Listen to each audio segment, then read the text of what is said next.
it's Miss Bree here today, and today we are going to take a pretend trip down to the Florida Everglades. So I have all my favorite adventure gear on. I have my hat that keeps the bright Florida sun off my ears and face, and I have my green shirt on that helps me camouflage into the wetland environment of the Everglades.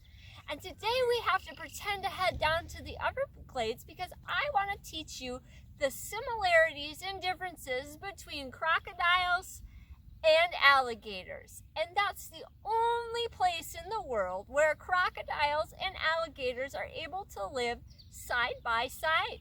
So we have to head down to southern Florida to do our comparisons. Before we talk about the differences of alligators and crocodiles, I think it's important to know some of the similarities.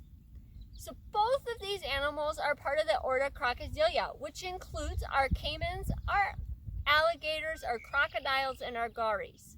They are all semi-aquatic, predatory reptiles, which means they all need land and water to survive, semi-aquatic. And they also are predatory, which means that they are carnivores and they need to eat other animals in order to survive.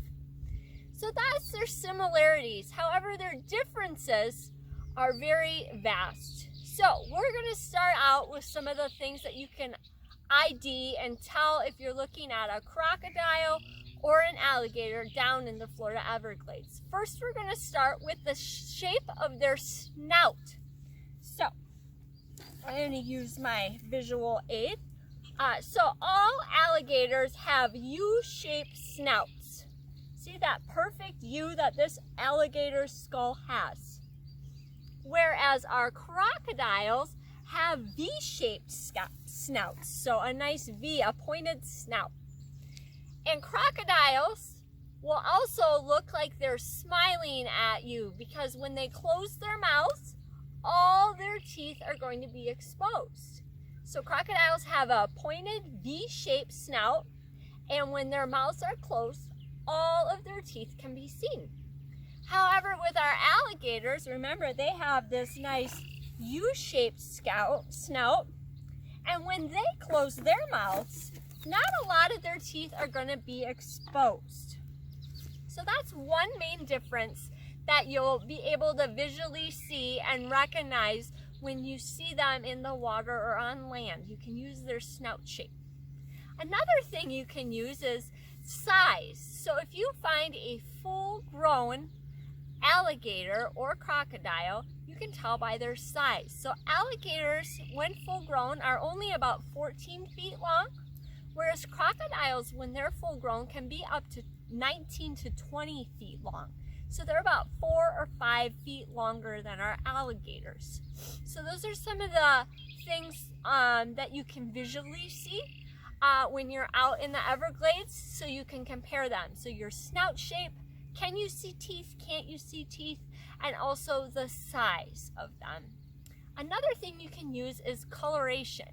So if you find an alligator, chances are it's going to be a dark color, maybe even really close to a black. However, if you find a crocodile, they're going to be like a light tan color, possibly a light olive color. So the crocodiles will be light colored, and our alligators are typically going to be a darker color. So those are the three ID methods that you can use to decide if you're looking at a crocodile or an alligator. So now we're going to talk about habitat. So habitat are the things they need to survive. So our crocodiles, they will live in salty water, and our alligators will live in fresh or brackish water. Brackish means salt and fresh water mixed together. So the reason for this difference is because our crocodiles have a salt gland that helps them to get rid of extra salt they may absorb into their body. So it's very well developed, and it helps them to get all the extra salt out of their body so that they can live in salt water. Our alligators have a salt gland, but it's not as well developed as the crocodiles. So they can only live in fresh and somewhat brackish water, which is why the Florida Everglades is the perfect place for these creatures to live side by side in that salty to brackish water. If you enjoyed this segment on the differences between crocodiles and alligators, and I hope that during this time you're taking advantage of playing pretend and using your imagination to head to a lot of different places. I know I sure had fun pretending that I headed down to the Florida Everglades today. Maybe you can even play a little dress up. I'm missing you all. I hope to see you soon. Bye, guys.